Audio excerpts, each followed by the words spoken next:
Hi, I'm Drew. And I'm Sam. And welcome to Drewling Samantics.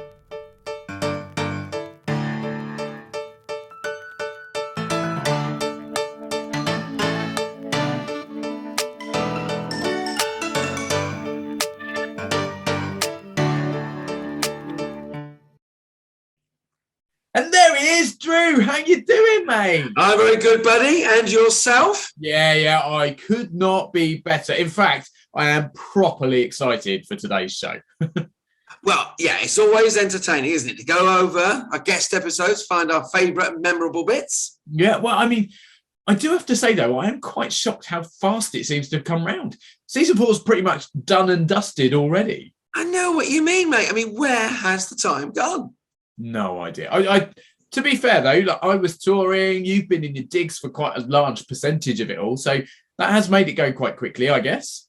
And when you think of it, Sam, I mean, it's been an achievement, hasn't it? To keep things going, still have lots of brilliant visitors while being away. Do you know what? I think we can pat ourselves on the back. Oh, we can indeed, buddy. It's a job well done. And one that we will happily sit back and reflect on. And definitely. But you know, I think the best way you can do that is with a good drink. Yeah. Have you got a nice cold one? Oh, mate, of course. Always ready and waiting. Right. Let us not waste any more time, because here are the best moments featuring all our amazing guests from season 4. And there he is, the infamous, the unbelievable Mr. CJ, Mr. Charlie Freeman. How the devil are you, sir? I'm fabulous, my friend. Good to see you, Samuel. Yeah, lovely to see you. Nice to meet you, mate. Nice to meet you, Charlie. Nice to meet you, Drew. Nice to meet you too, man. Very nice. All I can say is thank you for making the effort. I mean, that jacket is, mate. I've got my red smoking jacket on, especially for the occasion. What can you say? The man's smoking already. There we go. He's smoking hot. I've known you a good few years, Charlie, and I can honestly say there's never been an occasion where you haven't made an effort. So we're off to a start that I expected, but nonetheless, always impressed with. Well, I started off. I was born in the Isle of Man, and don't hate me. But I was born in the Isle of Man, and I started off as DJ. Then people kept saying to me, "You talk more than we hear the bloody records." So I decided, what am I doing? What am I doing? So I decided to go for an audition for New Faces, an old TV program. Whoa! And I didn't get on. But that's what started the bug. That's what started rolling. And I did a load of impressions on New Faces. So I moved from the Isle of Man to England, started coming up, doing talent competitions and showcases. Eventually I got an agent, sent me to Jersey, met the wife in Jersey. I don't know what she was doing there. She's supposed to be over here with a cat, and, and it was just all that. The agent got me loads and loads of work, and I've worked around the holiday camps. I've done cruise ships. I've done a couple of comedy clubs, some in America. I did a comedy club in America, the Improv, where Robin Williams was discovered. And I've done pantomime, and I've mainly the bulk of my career has been touring the country as a comedy impressionist. Yes. So, making a lot of that, so I work currently. I do the comedy impressionist work, any work that I can revolve around my work, working for a disabled radio station. Or rather, should I rephrase that? Yeah, that makes it sound very different. Nobody can hear me, nobody. It's a radio station for disabled children in a school in Bournemouth. Yeah. So that's nutshell. Yeah. Yeah. I mean, just the most surreal kind of combination, I guess, of things there. Starting as a DJ into the comedy impressions, which is something I guess you've done always, and it just happened that at that point you started to then make it maybe a career rather than something you did for a bit of fun. Yeah, I started impersonating the kids and the teachers at school. I was doing impressions of the teachers. Then that used to drive them mad as well. Like the chemistry teacher. The chemistry teacher left the room. I'd get his stick, and I'll be pointing up at the periodic table doing impressions of him. Oh, yes, this is hydrogen, all that sort of stuff. So I started off doing that. And I used to do the PE teacher, used to drive them mad. And there was one teacher I think it was RE, and I didn't really equate with RE much. It was we got this teacher once, and he was an easygoing guy, and I used to do Donald Duck. I used to lift my desk up and go, "Ah, shut up, you, shut up," and then put it down again. And he used to drive him mad, and he'd be all right with it. He'd be cool with it. And then one day he said, "You could earn a lot of money doing that." Those were his exact words. Normally teachers tell you not to earn those. Yeah. Not to do, yeah. Yeah. So that was there. That's how I started it. The horror genre is very, very wide, but quite a lot of your work, or what you've been involved in particularly, or the writing side and producing and directing side, has been very zombie heavy. Do you think there's a particular reason why zombies in recent years especially have suddenly become such a huge area within horror?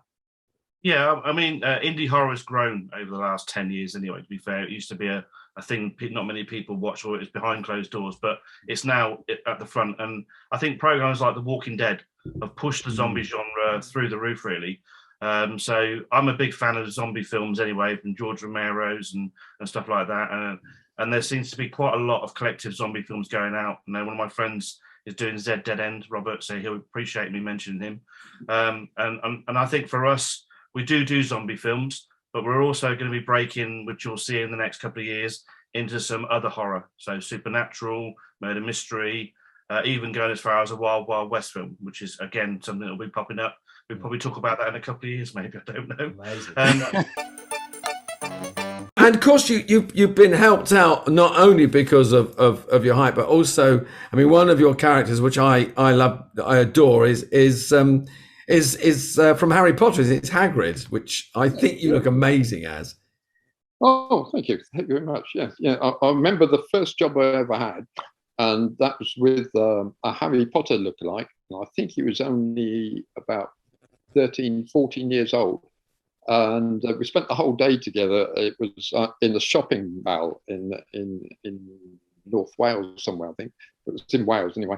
And then on the way back to get changed, he said, "Oh, I'm just nipped to the shops for some cigarettes. I'll be back in 5 minutes." I said, "Yeah, no worries. I'll see you when you come." And I'd stripped off and got changed. He couldn't believe I was the same guy when I took all the gear off.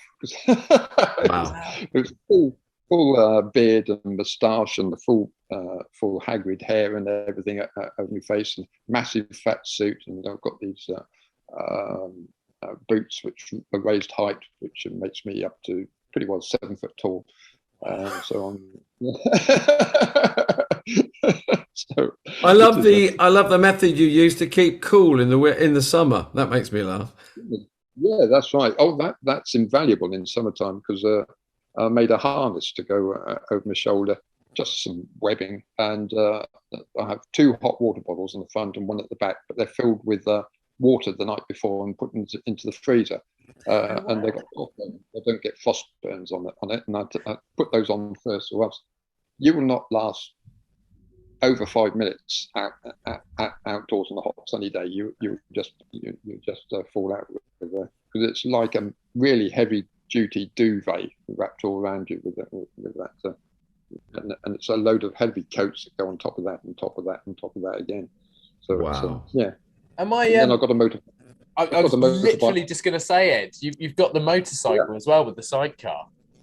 Yeah, that's right. Yeah. I've always had been a little bit of a motorcycle trait, but actually, I had words with the police first for purchasing one, and ran at the local station. They said, "Well, quite simply, if we see you driving around without a crash helmet, we'll book you." I thought, well, that's not going to be no good, being Hagrid with a crash helmet on, because it's all the hair and all the rest of it. Someone with a long coat driving along the motorbike. But then I found out there's a little sub law that if your bike was registered before 2000, before an EU legislation that came in, and it's registered as a trike, then you can be excluded from that. Unfortunately, mine is. So jobs are good, and then away you go. Wow. So there are loopholes to being Hagrid. Who would have thought that would be the thing we discovered today? No, but yeah, so my cat is genuinely right here annoying me now. And Crazy Cat Laddie was about the fact my career has been like playing lads all the time, like playing, like if you're sort of a normal bloke, like you just get cast, you know, you guys know, like you get typecast really quick. You do one role and you do it again. So I've been like a lad on a Betfair advert, a lad advertising Walker's crisps, a lad advertising Golden Wonders crisps, like obviously my face just sells crisps. I was a delivery driver on ring.com advert. I walked into the casting and they were like, I was there for the part of homeowner, and the director, I walked in and the director said, I think he's more burglar. I ended up getting van driver, so somewhere between the two. I've been a quick fit fitter. So like my whole career is based on just like being a lad, be like, what a lad. But the reality is that I just want to be at home with my cats, and I've got 2 foster cats. I adopted them. They're not my biological cats. And so, that show is all sort of about like just how like you kind of put one thing out, and the reality is I just love cats. I just like to be at home with my cats, and like don't want to be on tour anymore. I just want to chill at home. Chill at home again. So they are beautifully named cats, I have to say, aren't they? I mean, yeah, Snoop, Catty Cat, and Bibby Smalls. The notorious CAT. Yeah. Pep Guardiola together. Yeah. Well, I'm Jamie Riding, a pantomime dame and a Punch and Judy professor, and anything that pays, really. And I am. We're going to have to stop already because he's talking horrendous. No, carry on. Anything that pays within the industry, let's just specify there before we get complaints. I'm autistic. It's fine. I can say what I want. Fine. Yeah. Do we ever regret having people on within the first minute of them speaking? I'm not sure we've hit that target. I think we might have broken a record. Yeah. 30 seconds, I think, isn't it? Anyway, carry on, please. As Drew said, please. So yes, I have been doing Punch and Judy this year for 10 years, and this year is my 5th year in panto, and I've had 6 panto contracts in those 5 years. And just to sort of illustrate how much of an achievement that is, Jamie, tell everyone how old you are, please. I'm 22. 22. So I was 22. I was 22 on Monday. Oh yes, of course you were. Yeah, just a few days ago. Yeah. Happy birthday! Happy belated birthday! Happy birthday! But yeah, so to have 10 years of experience as a Punch and Judy professor, and to have 5 years worth of pantomime performances under your belt at the age of 22 is nothing short of incredible. And I've had the pleasure of sharing a stage with you, and we had a great time doing so. But your career has sort of almost, I'd say, skyrocketed since we worked together. It was your first foray into down to you, Sam. Oh, well, it's all down to you. Well, that's the effect I have on people. They come and work with me. The dressing room 3 boys, weren't we? Well, yes, indeed. I think we try and give back a little bit as well to people, and we always try and give people a chance, even if they've never worked on a film set ever. You'll find we'll bring people on just for experience and help out with Kirsty's team in the production and producing team, and just have a day of fun for them. And same as zombies, we have some random zombies come on our set. What? I was trying to know what makes a good zombie. That's a very, very good question. Anyone can be a good zombie. Anyone. Anyway, so no, I think look at shock on your face there, Jason. Look at shock on your 10 face. films, because apparently anyone can do it. Simple. Yeah, apparently. I think the answer to the zombie question is you're always going to get people that are more scary actors than others. And whether that's facial features or the prosthetics that are put on, or just their sound in their voice, because some people just scream or animate and do the weird twisty or contortionists. It goes on. So I think you just judge everyone individually, and then when you put them in the screen, you place them in the right positions, and then when they all come towards screen, you get a sense of fear instead of having a little chuckle because one of them's a clown. Maybe I think you got to make sure the balance is right, unless you're doing a comedy. The balance is right. So. Zombies are zombies. We do have wranglers on set as well for the big scenes, and they try and teach the unknown how to try and be a zombie in terms of the walk style. So not Michael Jackson, but more Walking Dead. and fast versus slow and that kind of stuff. But I do love it. Panto is great, and I've it's been for me one of the best things. I've not made it big in my career, but I've worked with people who have. When you work in Panto, so I find myself lucky. I've worked with people like Paul Daniels and Debbie McGee and Simon Callow. For the proper thespians out there, Simon Callow, he did a couple of pantos, and I was lucky enough to do Peter Pan with him, Smee and Bonnie Langford, and Leslie Grantham. Wow. Leslie Grantham, he was a hoot. I was at drama school with Leslie Grantham. Oh, There you go. Yeah. Bloody hell, you're older than you look, mate. Bloody hell. Yeah, I know. Yeah. Oh my God! What old man? This is all. It's all out of a bottle, Tony. It's not the hair. All out of a bottle. Yeah. I'm going to find me cap in a minute and put it on so I feel at home. Amazing, and to share this the is like the stage cast of Cocoon. Cast of Cocoon. Yeah. Sam, you're what's his name? Steve Guttenberg. Yeah. Yeah. The young one. Yeah. I worked with Sid Owen as well. Oh wow. Annie Harmer from Tracy Beaker, the Tracy Beaker one. And your lookalike, your twin, Bobby Davro. Mr. Davro, yeah, you worked with Davro a couple of times, haven't you? So, Bobby Davro. Yeah. Oh, what are you doing? Bobby Davro. There we go. There's another vital image for people who are listening. It's a picture of Tony and Bobby Davro looking like twins, essentially. Brilliant stuff. My twin. My brother from another mother. We get on very well, me and Davro. We speak quite often. I spoke to him a couple of months ago, and he just rang me out of the blue. And I was just about to do a DJ gig in the Isle of Man, and I was on at 8. I was on at 8:15, and Davro rings me at 8. And Davro, he's not one you can just say, "Oh, no, Bob's good one," put down. So it was loose. It was loose what time I go to do the DJing, because there was other DJs lucky there. by the sound of it. So I just me and Davro were doing like Boris Johnson impressions at each other. So would you of course like to come to a wine and cheese party? So that would be absolutely fantastic. I got stuck by the police the other day, and they said to me, Boris, you have been traveling at 40 miles an hour and 30 miles an hour zone. I said that's impossible because I've only been out 20 minutes. Yes. And nobody told me it was illegal. Anyway, yes. Sort of thing. Honestly, I can just imagine what that conversation was like. The two of you. Oh, it's fantastic. To put it in perspective, you are by no means a short gentleman, Ed. You are what, 6'7"? Is that right? No. Yeah, I'm 6'7". Yeah. Wow. That's right. Which particularly is entertaining whenever I've seen photos of you two working together, because Drew, I think it's probably safe to say you're not 6'7", mate. No, I'm 5'6", so I'm a good foot shorter than Ed and some. So yeah, it works very well.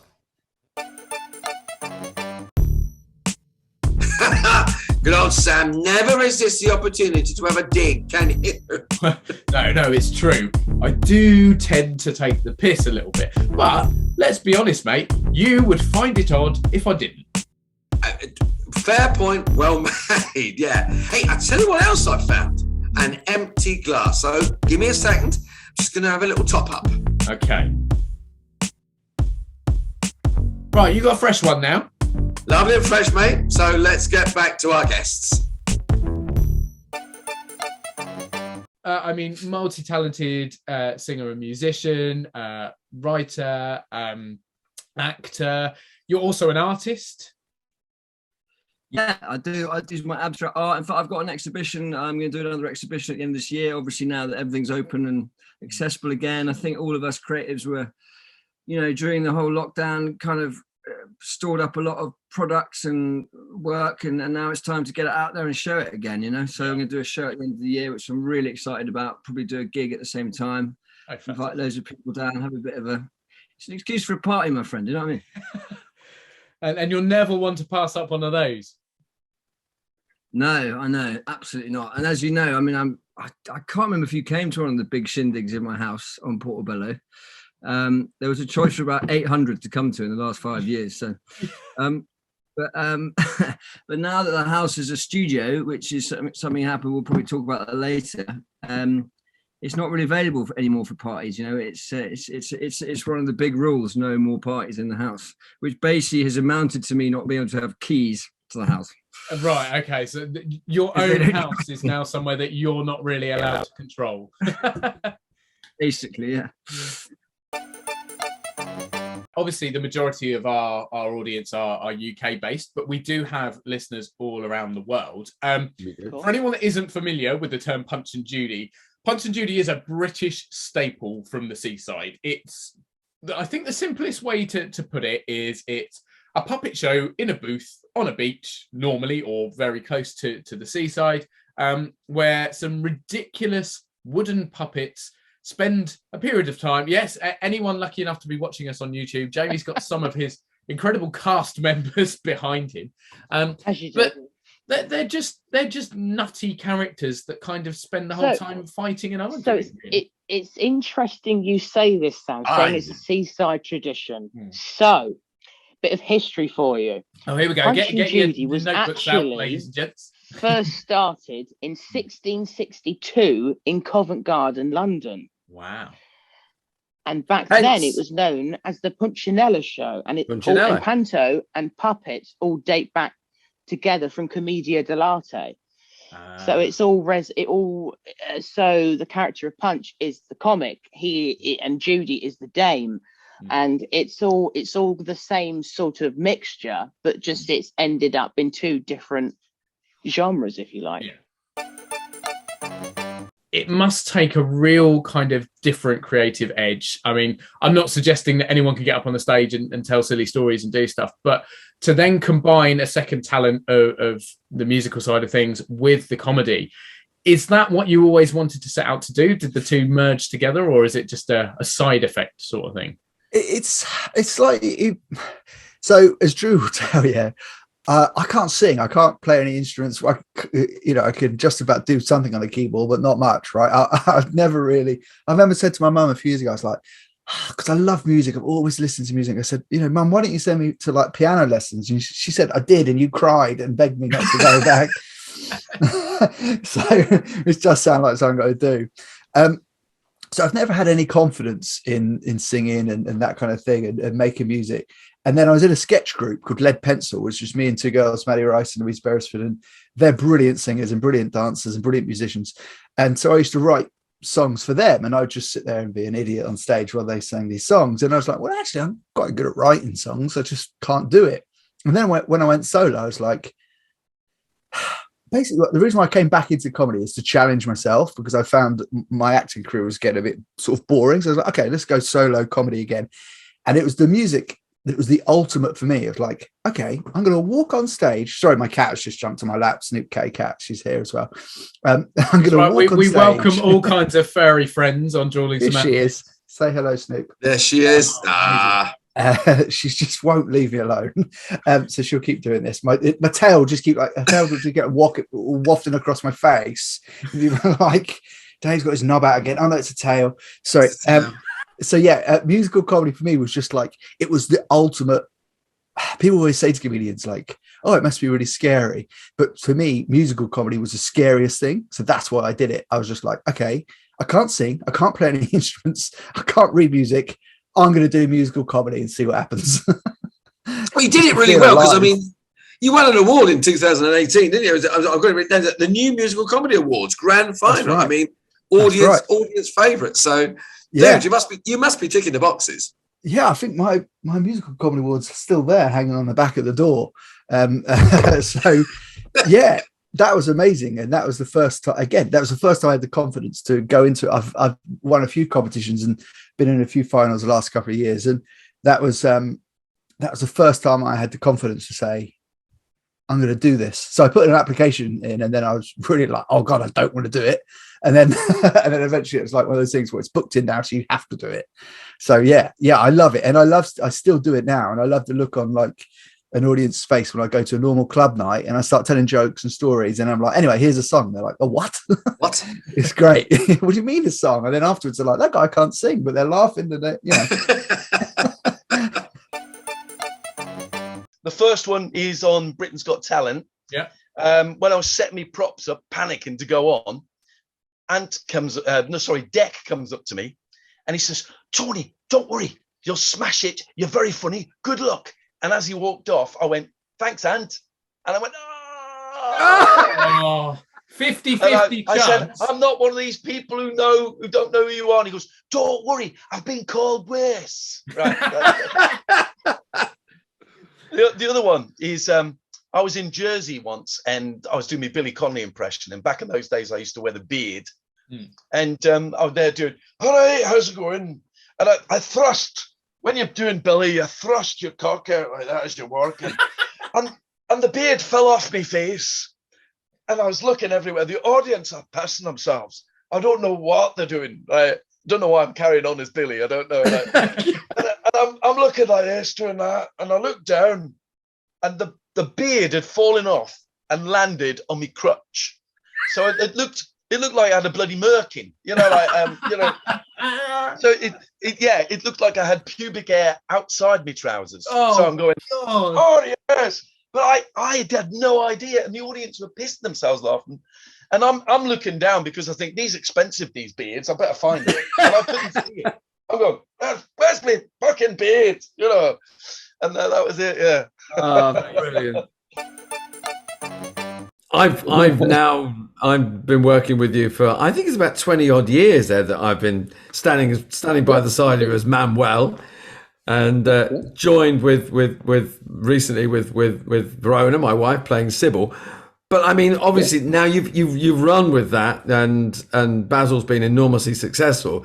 But he's not the only character you play, is he? I mean, there have been more joining your portfolio over the recent years. I mean, who else do you do? Well, several of the different characters. From that, I've done Monty Python characters, the Ministry of Silly Walks, which I've done for promotions for the NHS and bits and pieces. I've also done headmaster roles on occasions, which you've also gone into. And also another one for Bond events, which was Agent Q. So I've been the gadget man for several different Bond events around the country. And then there is another chap, well, he's retired now, who was Jaws. Jaws, of course, yeah. Jaws, yes. Yeah. And I won't disagree with him. He's better at it than I am, because I literally come up to his shoulders, and I'm 6'7". But he is colossal, and his next boxer, and he's a Geordie, so you don't mess with him. What's my round again? Yeah. So here we go. Story time with Jamie. My nickname from Dave Benson Phillips to me is Yum Yum. Yum Yum. Now, okay. The reason being for this is in the local bakery they sell Yum Yums, and in Clacton, and you get two for the price of one. So I thought, oh, I'll have that. Very nice. Yeah, thank you. And then I got into the theatre. It was in between shows, and I thought, I don't really fancy the other one. But I'm sure, as you know, Drew, you're in your skin suit, your pull-up pants, your dressing gown, whatever. So I had that on. Anyway, I walk into my dressing room, and I walk up to Dave, and I had a bit of a sort of a. I throughout the run, I had a little bit of a lurgy, but it wasn't the dreaded C word or anything like that. No. So I did all the tests and yada yada yada, and I walked up to Dave and I went, Dave, do you want to share my Yum Yum? Not thinking of what I was saying or anything like that. And he went, pardon? Went, do you want to share my Yum Yum? He went, to be honest, Jamie, you're currently standing in your skin suit, which looks quite real. And the way you're saying that makes it sound even more real. So quite currently, I think I might have to decline. Turn that's why down. I love Dave Benson Phillips. I mean, if there's ever a story to dine out on for the rest of your life, and grandchildren and whatever else, Dave Benson Phillips turned down my yum yum. Well, this is it. And whenever he was late or anyone else was late, they went, "Sorry, I was just having a go on Jamie's yum yum." Lovely. I think you've found the title of your autobiography, mate. I mean, have a go on my yum yum. I mean, it's sounds about right, really, doesn't it? Right, yeah. Bit fatty, bit greasy. Makes sense. Makes sense. Yeah, your holiday starts here, as they say. Yeah. As we said, lots of stuff on film set or on TV set or on promo set, which is all very sort of performer heavy, a lot of direction from your sort of area.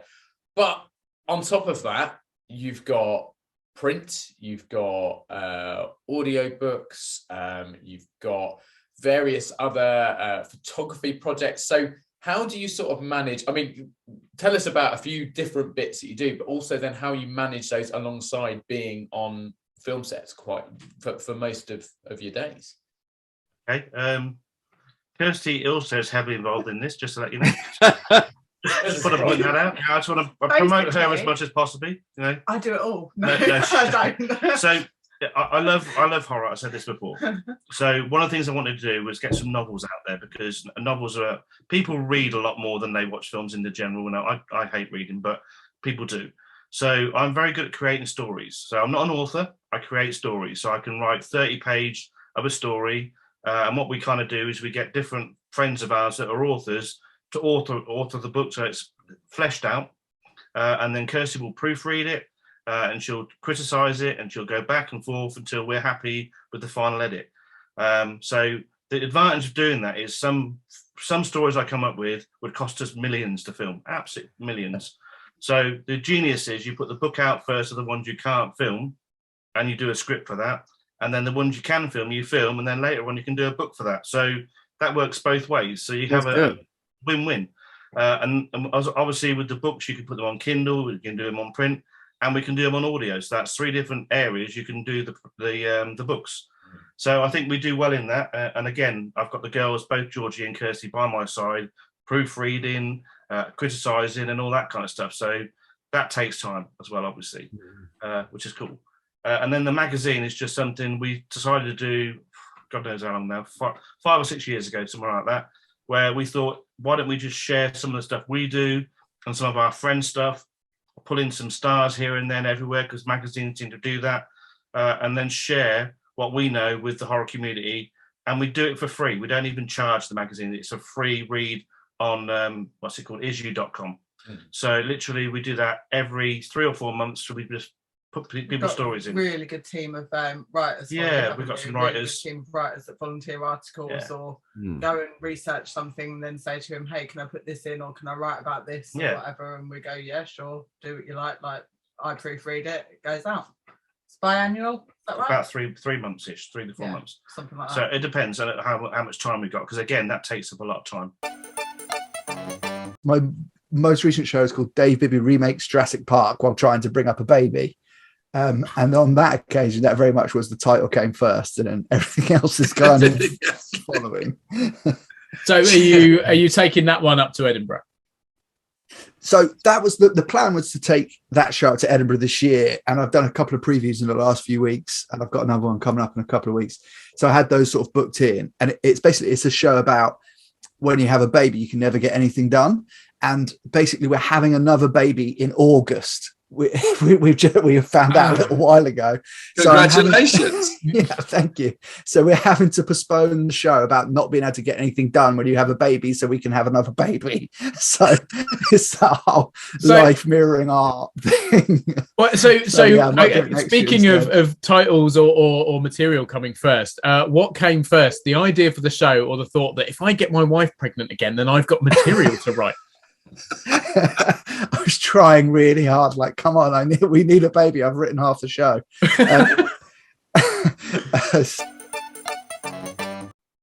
Okay, well, we were talking earlier about wanting to, how nice it would be to have that moment where we're big and famous, and isn't it great, and we, I don't know, win an Oscar or whatever. But I think I've got a way of getting as close to that as possible. And this is my little takeaway. It's called, if you want to feel like a celebrity, get the perks of a celebrity. What I realize you have to do is pretend that you're related to one. So in my 20s, someone mentioned that I looked a bit like Sting at one point, right? In my life, back in the day. So I spent the whole decade in my 20s pretending I was Sting's son. And I ended up on the stage at Hyde Park. I sat in between Mick and Keith at a Rolling Stones after party. I snogged George Best's wife. I went all over the place. I had a whole table of people removed from the VIP in Las Vegas. They brought me 3 bottles of free champagne. It was great until I went up and introduced myself to this girl on a ski holiday and said, "I'm Charlie Sumner," which is his surname. Gordon Sumner is the name of Sting. She goes, "Well, that's interesting because I'm his daughter." Oh no!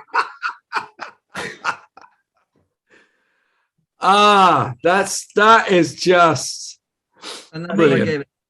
But I had a good run with that. If you're gonna come unstuck, do it with style, I suppose. I mean, wow. So basically, what you got to do is you got to think of someone who could possibly be related to you.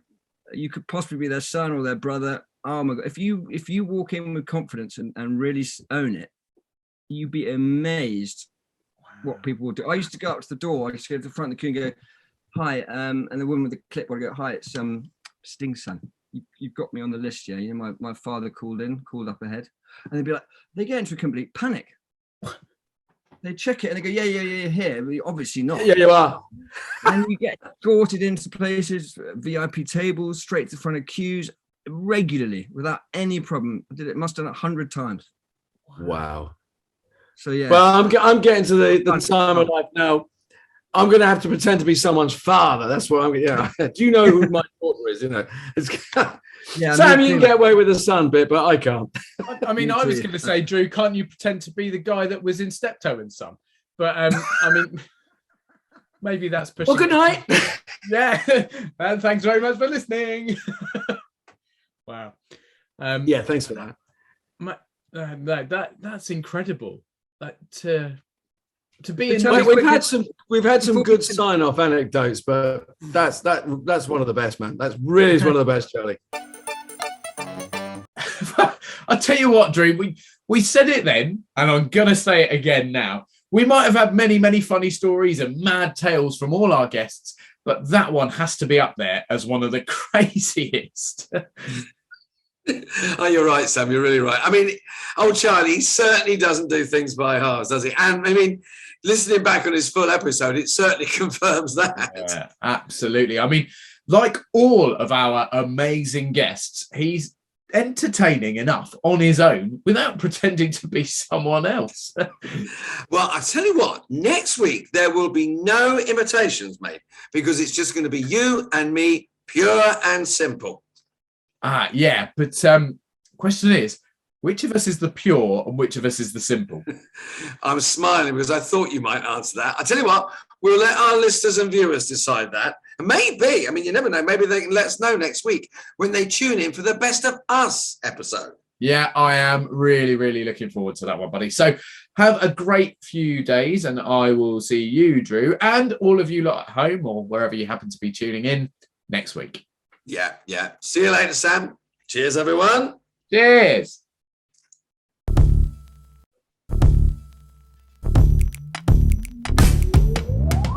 Thank you for tuning in. We hope you've enjoyed this special highlights episode of Drewling Samantics. If you have, then make sure you go and watch all our previous episodes in full for even more fun and interesting content. Please consider subscribing to our channel too, and you'll get notified every time a new video is released. Don't forget, we're also available as audio only. Just search Drewling Samantics in any good podcast app. And we'd love your support on social media as well. We're on Facebook, Instagram and Twitter, and all our links and handles are on the screen now. We love welcoming new followers and subscribers, so please share with your family and friends, and we'll be eternally grateful. Stay safe, and we'll see you next time.